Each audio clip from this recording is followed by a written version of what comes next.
भारत का माहौल ऐसा अविश्वसनीय हो गया है जिसमें से विश्वास पूरी तरह उठ गया, मानवता पर से विश्वास उठ गया, एक दूसरे के ऊपर से विश्वास उठ गया है।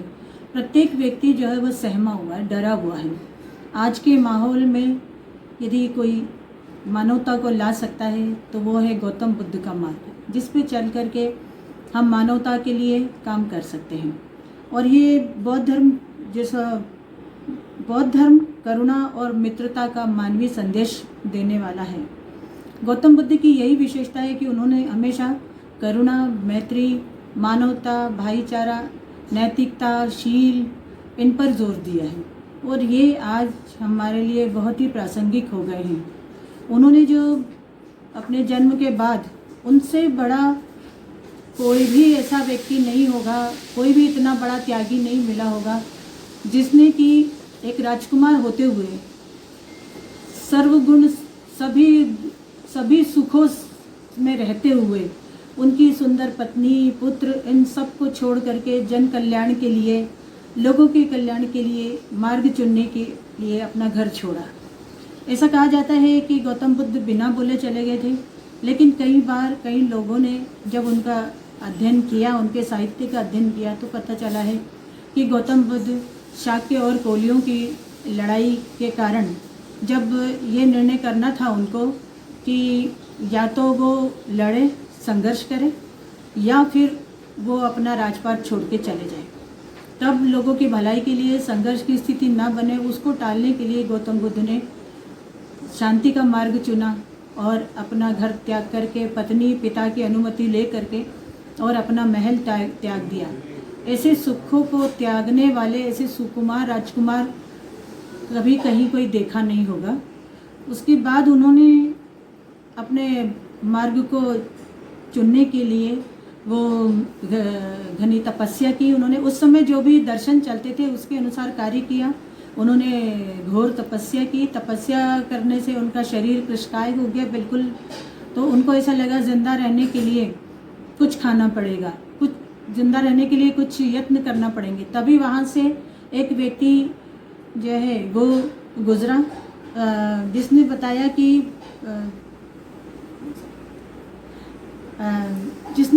कि अगर हम वीणा के तारों को ज़्यादा कस देंगे तब भी आवाज़ नहीं आएगी ठीक से, और कम कसेंगे तब भी उसमें से सुर संगीत नहीं निकलेगा। तो इसके लिए हमको उसको बिल्कुल मध्यम मार्ग पे रखना पड़ता है, बिल्कुल मध्यम सुर में रखना पड़ता है। तो गौतम बुद्ध को ये बात समझ में आ गई और उन्होंने फिर तपस्या का मार्ग छोड़ करके और ध्यान लगाया। और सुजाता नाम की स्त्री ने जब लाकर उनको खीर दी, उन्होंने खीर खाई, उससे उनमें ऊर्जा आई और ऊर्जा आने के बाद जब उन्होंने ध्यान किया तो उनको इतने दिनों से जो मानवता का मार्ग खोज रहे थे, जो जन कल्याण का, समाज कल्याण का मार्ग खोज रहे थे, एकदम उनके दिमाग में आ गया। और जैसे ही उनको ज्ञान प्राप्त हुआ, संबोधि हो गए और तब से संबुद्ध कहलाने लग गए। और उन्होंने अपने कुछ शिष्यों को उपदेश दिए, 5 शिष्यों को उपदेश दिए सबसे पहले, जिन्होंने उनके साथ में तपस्या की थी। और उसके बाद फिर उन्होंने एक मध्यम मार्ग बताया है, क्योंकि उनका मानना है कि संसार दुख से भरा हुआ है और दुख के कोई कारण होते हैं और उस कारण को खत्म किया जा सकता है। और खत्म करने के लिए 8 मार्ग उन्होंने बताया, जिसको अष्टांगिक मार्ग कहते हैं। सम्यक दृष्टि, इन्हें सबको समान रूप से देखना, कोई पक्षपात नहीं करना। सम्यक संकल्प, कोई भी काम करने से पहले उसका संकल्प करना। सम्यक वचन, कोई भी वाणी बोलने से पहले ऐसी वाणी बोलना कि जो सबके मन को मिठास से भर दे, और कड़वा वचन नहीं बोलना है। इन्हें वाणी से भी किसी को कष्ट नहीं होना चाहिए। उसके बाद सम्यक कर्म, ऐसे काम करना जिससे कि किसी को कोई तकलीफ न हो। सम्यक आजीविका, ऐसे आजीविका कमाना, मतलब ऐसे जीवन जीने के लिए जो भी हम काम करते हैं वो ऐसे हों कि जो गलत नहीं हो, मतलब शराब नहीं बेचना है, मांस नहीं बेचना है। अगर बहुत ज़रूरी हुआ तो भले आप ये काम कर सकते हो, लेकिन किसी भी तरह से आपको मतलब ऐसे कोई काम नहीं करना जिससे कि समाज को नुकसान होता हो। चोरी करना, झूठ बोलना, इससे समाज को नुकसान होता है। और सम्यक व्यायाम, तो सम्यक व्यायाम में भी मतलब ऐसे सारी बातों का मतलब जो भी शील हैं कि चोरी नहीं करना, सच बोलना, व्यभिचार नहीं करना, इनकी प्रैक्टिस करना, मतलब इनको लगातार अपने जीवन में उतारना, शील साधना को अपने जीवन में उतारना, ये है सम्यक व्यायाम, सम्यक स्मृति। तो सम्यक स्मृति में आप जो है वो किसी को भी जो है वो कोई भी बात ऐसी नहीं करना, मतलब ये बात हमेशा याद रखना सम्यक स्मृति में कि किसी ने भी अगर कोई अच्छा काम किया है उस काम को अपने जीवन में उतारना, यानी कि आपको बुराई नहीं करना, किसी की अच्छाई को भी अपने साथ में रखना है। और इसके बाद में जो है वो सम्यक समाधि, इन्हें अपने जीवन को उस वहाँ तक ले जाना जहाँ पर कि आपको एकदम शांति मिल जाए, एकदम आप जो है आपको मोक्ष मिल जाए, आपको मोक्ष की प्राप्ति हो जाए, वहाँ तक अपने विचारों को लेकर जाना, अपने कार्यों को शील पर आधारित रखना। इस तरह से अष्टांगिक मार्ग जो है उन्होंने बताए हैं। तो बहुत से लोग कहते हैं कि बुद्ध का धर्म दुख का धर्म है, पर ऐसा नहीं है। उन्होंने बताया है कि दुख तो है, दुख का मतलब होता है सुख की अनुपस्थिति, तो जहाँ सुख की अनुपस्थिति होगी वहाँ दुख तो है। तो उस दुख को दूर कैसे करना उसका रास्ता भी उन्होंने बताया। उन्होंने ये नहीं बताया कि संसार पूरा दुखमय है, लेकिन अगर आप उन कर्मों को करेंगे जिसका कि गौतम बुद्ध ने बताया है तो अपने आप ही सुख प्राप्त होंगे, क्योंकि अगर कारण मालूम पड़ जाएंगे तो उसके लिए आपको जो है वो अपना शील प्रज्ञा, सबसे बड़ी बात उन्होंने कहा कि प्रज्ञावान बनो।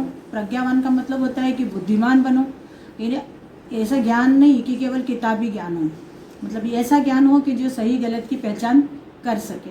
तो प्रज्ञावान बनने के लिए कहा है उन्होंने, उद्यमी बनने के लिए कहा है। और उनका जो दर्शन है या उनकी जो शिक्षाएं हैं उसमें सबसे बड़ी बात प्रत्युत समुत्पाद, मतलब कार्य कारण संबंध, यानी कोई कार्य हुआ है तो उसका कोई ना कोई कारण होगा, और उस कारण को पता करके हम जो है वो अपने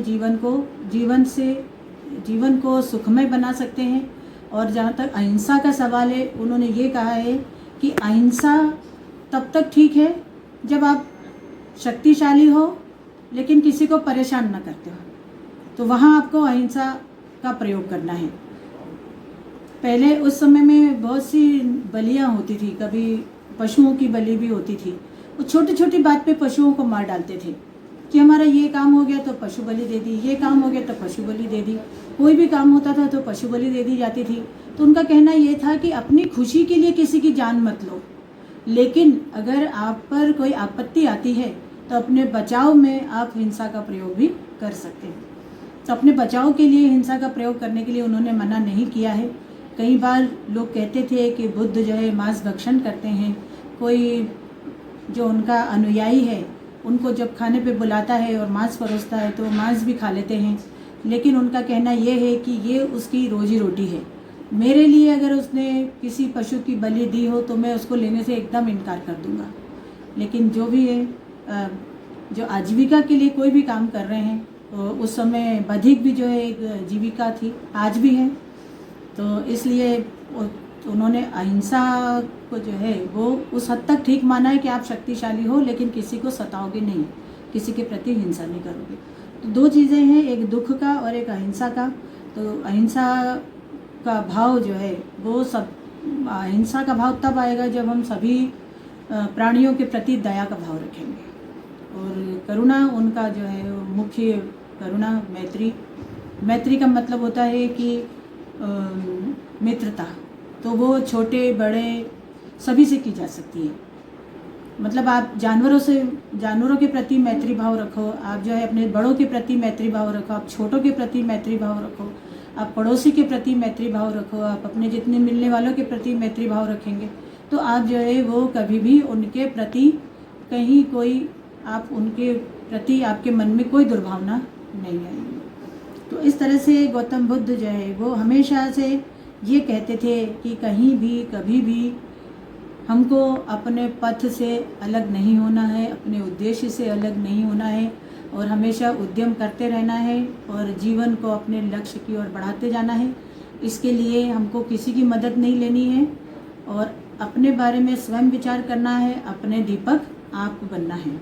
अत दीपो भव, ये उनका संदेश था। अंतिम उनके निर्वाण के समय जब उनका महानिर्वाण हो रहा था, तब उनके शिष्यों ने कहा था कि अब हम क्या करेंगे, आप जा रहे हो, तो उन्होंने कहा था अत दीपो भव, आप अपने दीपक खुद बनो, अपने रास्ते खुद बनाओ और उन पर आप खुद ही चलो। मेरा जो काम था मैंने कर दिया है, अब आगे का काम आपको खुद शुरू करना है।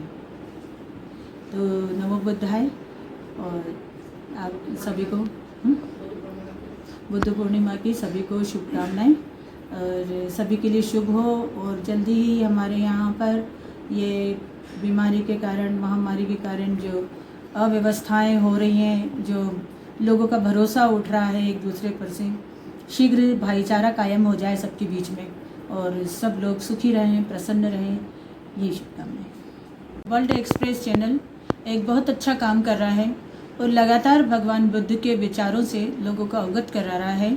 और इस बारे में उन्होंने मेरे गुरुजी डॉक्टर राम गोपाल सिंह ने जो पुस्तक लिखी है भगवान बुद्ध और उनकी शिक्षा, उस पर भी वो लोग काम कर रहे हैं। और जैसे गुरुजी की इच्छा है और चैनल का भी अपना मानना है कि गौतम बुद्ध के विचारों का, उनके उपदेशों का प्रचार प्रसार लगातार होना चाहिए, ताकि आज की स्थितियाँ सुधरें और लोग जो है इस धर्म को ज़्यादा से, धर्म तो नहीं है, ये एक मार्ग है, इस मार्ग पे चलकर एक बेहतर इंसान बने और उनसे बेहतर समाज बनेगा और बेहतर देश बनेगा। यही शुभकामनाएं।